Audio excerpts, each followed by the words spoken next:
Okay, so inversely, what kind of traits, qualities does a person have that should immediately disqualify them from web design?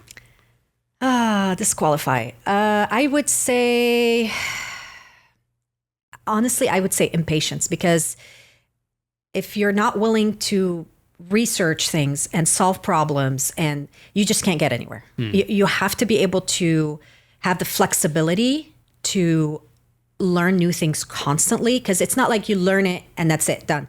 Every day, like I mentioned before in a different episode, every day I'm learning something new. I'm learning a new tool to use. I'm learning, and having that grasp of concepts, of marketing concepts in general, but also doing the work and learning these skills on a daily basis, weekly basis, whatever it is. And so I would say patience is the biggest thing.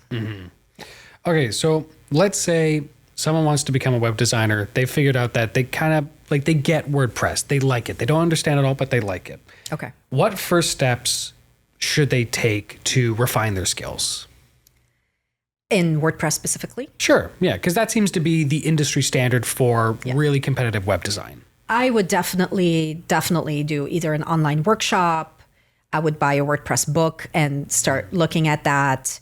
I would definitely want to educate myself more as to the ins and outs of how WordPress works and what I need to be using, and all the tools, because there's so much there.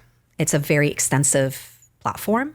And online, I would say you could go to WordPress.org. There's a lot of forums on there that you can kind of read up on and get more insight about how you can use the platform the best. So WordPress.org, that's different from WordPress.com? Yes.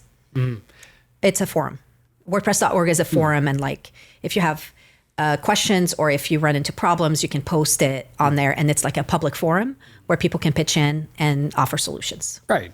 So the regular troubleshooting, you should find your answers there. You should. Yes. It takes time, but you should. For sure. Yeah. Yeah. That was one of those things when I first got into WordPress. It's like, there's two WordPresses. What's going on? Yeah. No, that's good to know, though. Okay. So how about this? What are the must-have skills that someone should have if they're getting into web design? Must-have skills, I would say you should have some basic concept design skills, like knowing color and contrast and different, how to format something, how to put something together from a visual standpoint. I would also, coding is huge. I mean, if you know code, it's great. Right now, most of the builders they don't need code, but I've always run into problems where I need a custom code being made or added to the site, because not everything can be resolved through plugins and stuff. So knowing code is very essential, or at least knowing how to read it and how to comprehend it. You don't have to write it from scratch, just knowing what you're looking at, pretty much, because it's a different language. And it is. Yeah. Also, another skill would be some knowledge of UX, UI concepts as well, because you need to know the science behind of how things work and how customers come into the site. Where do they look first? Above the fold, you start from the left to the right. These minor concepts of white space, like we just talked about. And some of the UX, UI experience that is essential to the site. So we've talked there's a better way to word this. I imagine that to the average person who's looking at this field of work, the most daunting part would probably be coding. Or at least that's my estimation. Yeah. Maybe that's because I've had to do a little bit of coding, and it's a nightmare. I've learned more, but I feel like I know less than I did before. Yes. So when you're running into coding issues, how do you deal with that? Do you have someone who is a web developer and you converse with them, or do you have ChatGPT write up code for you? So it depends on which code. So I'm I'm highly versed in CSS and HTML. So if I put in a prompt in ChatGPT and they spit out a code, I know what I'm looking at and I know what I'm looking for, and I can test it in a safe way and I know what to do with it. So for me, I can actually also write CSS and HTML myself, but ChatGPT is a good shortcut, a speedy process for me. However, like if I'm running into JavaScript and other different softwares or coding softwares that I need to work with, I would actually hire somebody. I would hire a web developer to tackle those bigger tasks because you also can't mess too much with the internal coding, the hard coding of the site. Yeah. You don't want to, make permanent damage to the site or the theme or the plugins or whatever it is. So I tend to hire somebody to work with. So how did you learn the little bit of coding that you do with CSS and HTML? I would say it was self-taught. A lot of it was self-taught. I started with HTML and then I absolutely had a passion for it. And I started just learning more and more. And I bought the books and I went through some of the online workshops that dealt with that. And then I got introduced to CSS. And also I was very passionate about it and I wanted to know how it works. And so it's self-taught. Yeah. All right. Well, it can be done. Yeah. Totally. Yeah. I think if you like that kind of stuff, it's, it's easy to figure it out. Yeah. Okay. So how about this? What are some rookie mistakes you've seen people make, or maybe you made yourself, that you would caution people of when they're getting in the field? Mistakes. I think we talked about this briefly before, having a very detailed proposal. Because that's one rookie mistake I made. I did not cover all the bases on my proposal, and I didn't have expiration dates on things. And I think it's very important when you're dealing with clients to be very clear, very concise, and have all the necessary information on there because they're signing this document and they're legally bound to it. So you want to make sure that you protect your business that way. So that would be it for me. And of course, before you start working on a project, gauge the project and see how big and how long it's going to take you to do. And have an accurate idea, look at it as a whole project, and then figure out, is this something that I can actually do or not? Because sometimes it's happened to me where I've gotten into a project and it was way bigger than I thought it was going to be. And it ended up being too much. And so always take a step back and look at it and make sure that this is something you can accomplish. That sounds like the kind of skill that you almost have to learn the hard way. Yes. A lot of trial and error there. We've had that in even recent projects up until just a few months ago, where we would take on jobs where we're producing like hundreds of videos and like social media content videos. Yes. We're like, yeah, you know what? We can get this done in 2 days. Yeah.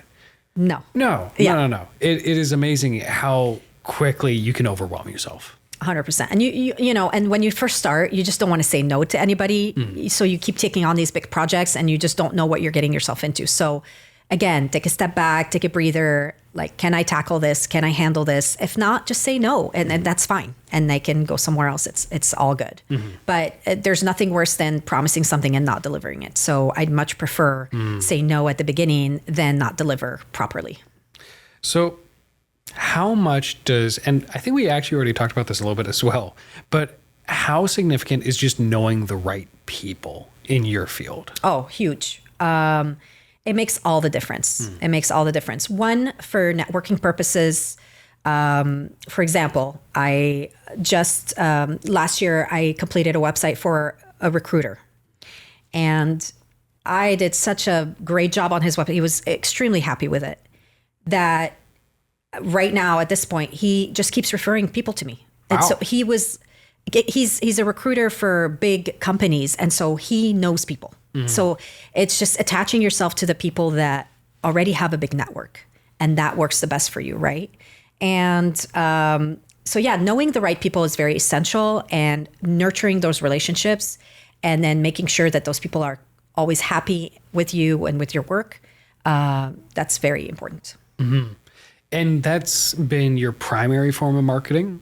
Referrals, yes. Word of mouth referrals. Nah, like if it works, go for it, right? It's working great, especially in a small local community as Bellingham. And people tend to believe somebody else saying you should work with this person than reading something online about them or getting a quote on Fiverr.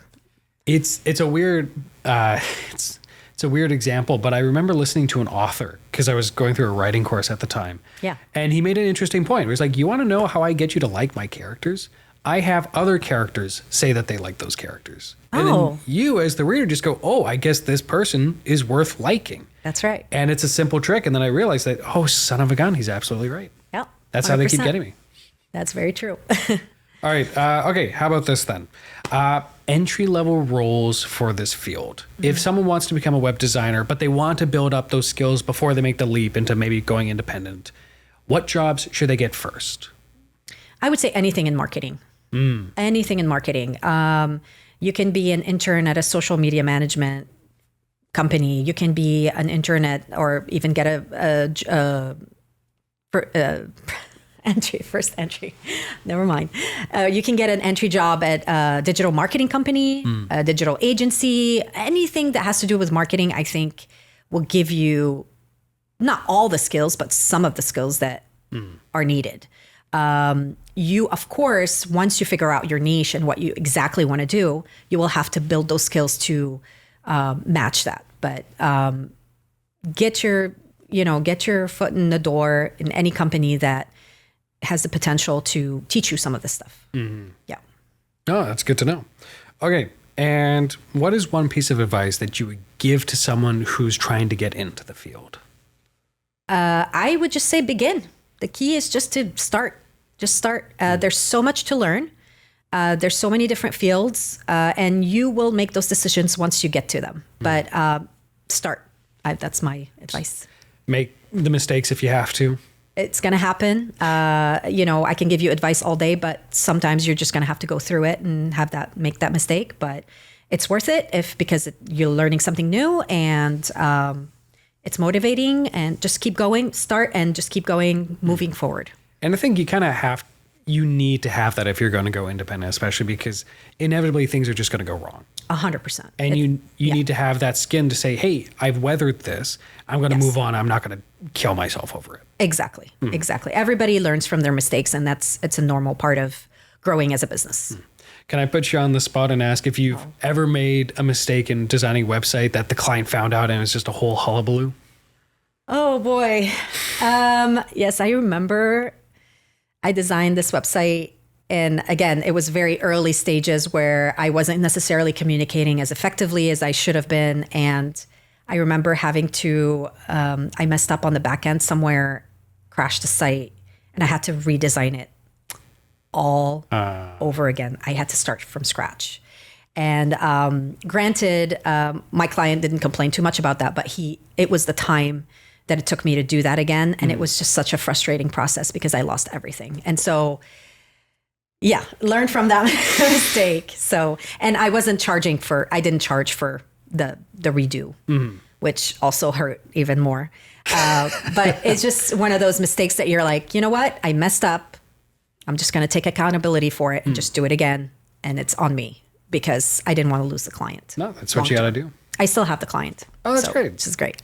That was probably pretty early on in the career, Very early on. That was one of the first websites that I designed.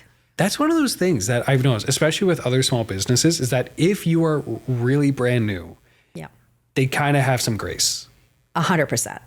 It takes a lot of trial and error. Like I said, now I've got it going where it's like a machine. It goes. I know what to expect.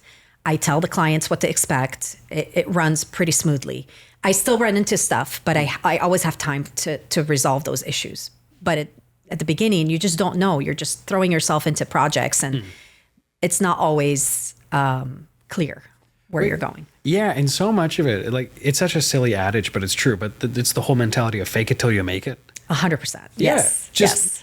I remember we would have jobs get offered to us, and they're like, "Hey, can you do this?" It's like, I don't know. Yeah, I'll figure it out. Yeah.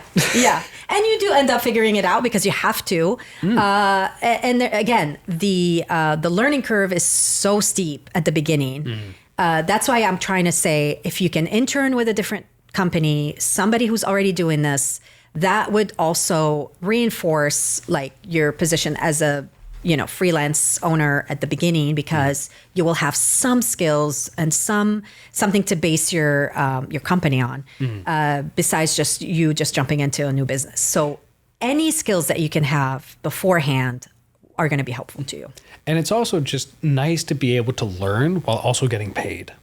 Oh, yeah, for sure. Because if someone's going to ever dive into a completely new field, independent, that first year is going to be rough.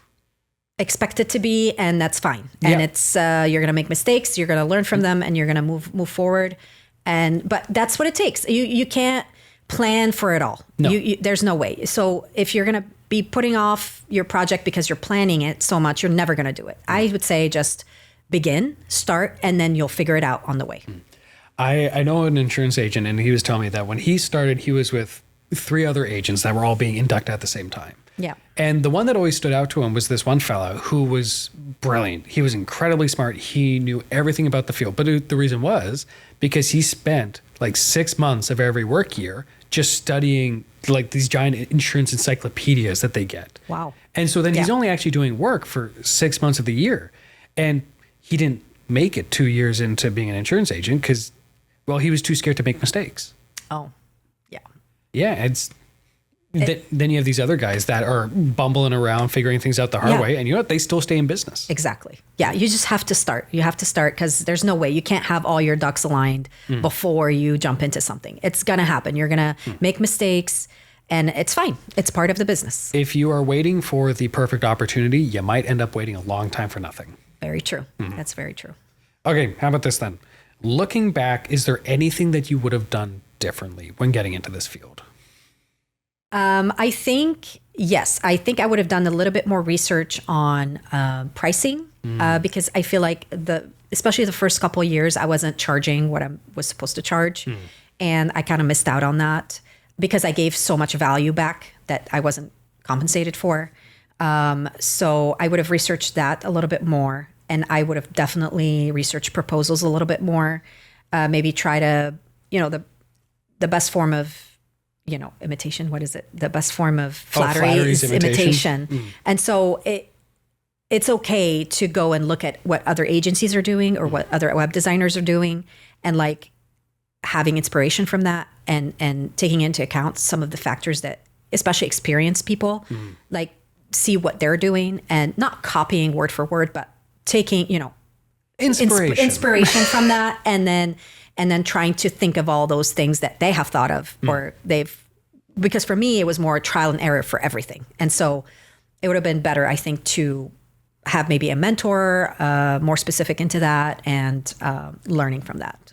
It's funny that you bring that up because a little while ago, we were expanding a little bit more into graphic design intentionally. So, and one of the resources I came up into is just like, don't be afraid to copy because copying is how you learn. You copy enough, then you figure it out, and then you can make something original and new and novel. But until then, just do what works. Just see what other people are doing that's working, and then there's nothing wrong with that. Yeah. No, and you know what? For a lot of jobs out there, you don't need to reinvent the wheel. Exactly. Yeah. Just go out there and find all the tools that work the best for you. Maybe the tools that I use are going to be different than for you or for another web designer.